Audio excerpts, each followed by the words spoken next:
Em nome do Pai, do Filho e do Espírito Santo. Amém. Meus queridos irmãos e irmãs, celebramos hoje a memória de São Cornélio e de São Cipriano. São Cornélio era papa, São Cipriano era bispo de Cartago. Ambos morreram martirizados e viveram numa época da Igreja em que, no fundo, o que estava em jogo era qual era a atitude da Igreja diante dos cristãos já batizados que tinham pecado. Deixa eu colocar você no contexto para você entender. Aconteceu mais ou menos no ano de 250. Uma das maiores perseguições que a Igreja já teve que enfrentar foi a perseguição do imperador Décio. Grandes mártires foram martirizados sob Décio, inclusive o Papa Fabiano morreu mártir. O que acontece, porém, é o seguinte: além destes inúmeros mártires que gloriosamente deram a Cristo o testemunho do seu amor, houve também aqueles cristãos que não estavam preparados, Ou seja, como as virgens imprudentes que não tinham óleo em suas lâmpadas, na hora que veio o esposo, foram deixadas de fora. São aqueles cristãos que terminaram amarelando, por assim dizer, ou seja, renunciaram à fé. O imperador queria o quê? Que eles sacrificassem ao imperador. Então, alguns foram lá e fizeram isso. São os chamados incensários, aqueles que queimaram incenso diante da imagem do imperador. Tinha também outros que deram uma de espertinhos, e ao invés de queimar incenso na frente da imagem, eles simplesmente subornaram os oficiais romanos para dar o certificado. Ou seja, eu não vou cometer idolatria, eu não vou queimar incenso diante da imagem do imperador. Mas, para que eu não seja perseguido, eu vou conseguir aqui o meu, deixa eu adaptar para o mundo moderno, vou conseguir o meu passaporte sanitário, Vou pagar aqui um dinheirinho, o cara vai lá, escreve que eu tô quites, e aí eu posso fazer tudo. Então assim, os cristãos daquela época iam lá e conseguiam o chamado libello. Esses eram os chamados libellati. Quem eram os cristãos libellati? Eram aqueles que conseguiram, um passaportezinho, conseguiram um atestado dizendo, eu consagrei aos deuses, eu sacrifiquei aos deuses, eu tô quites, eu fiz idolatria. Mas aí depois alguém dizia, mas pera lá, você está com um documento aqui que diz que você fez idolatria. Diz, não, mas eu não fiz idolatria não, de verdade. Eu não fiz a idolatria, eu só subornei o oficial e estou aqui com o documento. Vocês entenderam onde é que está o problema, Ou seja, essas pessoas não tinham o mínimo pudor de se apresentar em público como sendo idólatras. Para elas, bastava que eu intimamente não fosse idólatra. Mas e o escândalo? Pois bem, esta era a situação dos cristãos durante a perseguição de Décio. Estes cristãos que caíram, recebiam o nome coletivo de lapsi. Lapsus é aquele que cai, Então, os caídos, o que fazer com estes cristãos? Havia uma série de católicos rigoristas, como Novaciano, que se opunha ao Papa Cornélio, como Novato, que se opunha ao bispo Cipriano. E eles queriam o quê?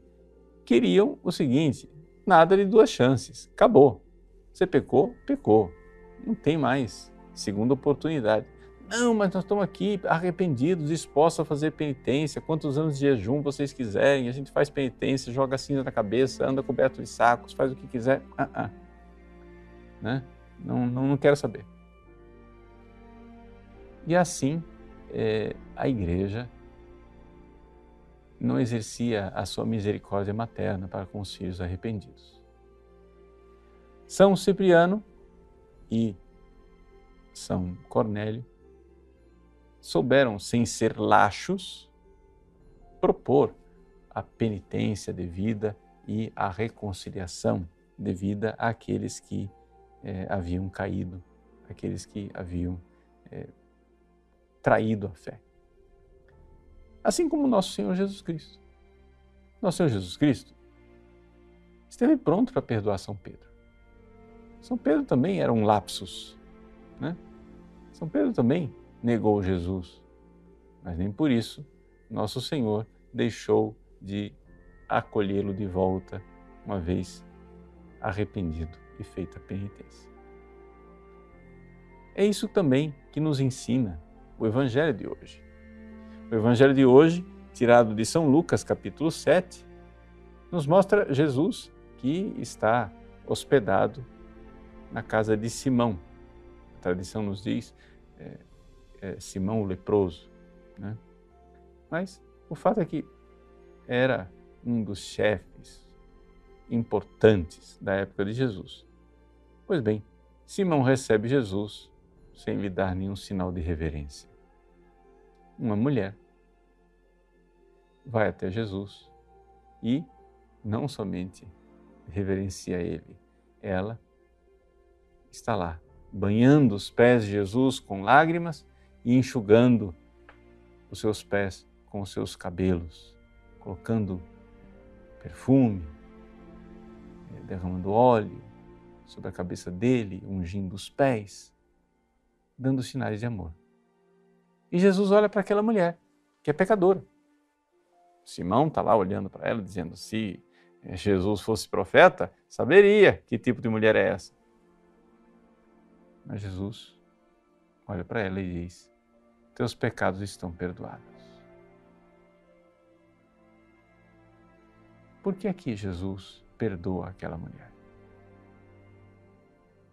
Por que Jesus nos perdoa? Na realidade, Jesus, quando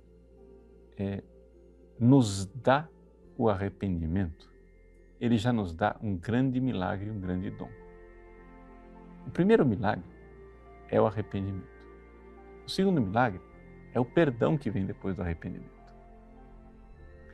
Para você entender, né, a dinâmica de como é que Deus quer se reconciliar conosco, você tem que se dar conta do seguinte. Você pecou? Muito bem. Você está arrependido de ter pecado? Então, se surpreenda. Se surpreenda com a grande graça que você está recebendo. Por quê? Porque nesse planeta tem bilhões e bilhões de pessoas que pecaram e não estão arrependidas. Se você pecou e está arrependido, meu irmão, a graça de Deus tocou o seu coração. Isso é um prodígio. Isso é uma coisa muito boa. Não vem de você. Vem de uma graça, vem de um milagre sobrenatural que Deus realizou dentro de você. Então agora, que a graça não seja em vão. Que essa graça recebida não seja em vão. Vai, levanta, vai até Jesus no confessionário. Lá, com essa mulher, chore aos pés de Cristo. Beije os seus pés, enxugue com seus cabelos e você receberá o perdão. O milagre já aconteceu, mas aconteceu pela metade. Você tem o arrependimento, mas agora vai lá para sacramentar o perdão. Vai lá para realmente concluir a obra que Deus iniciou no seu coração.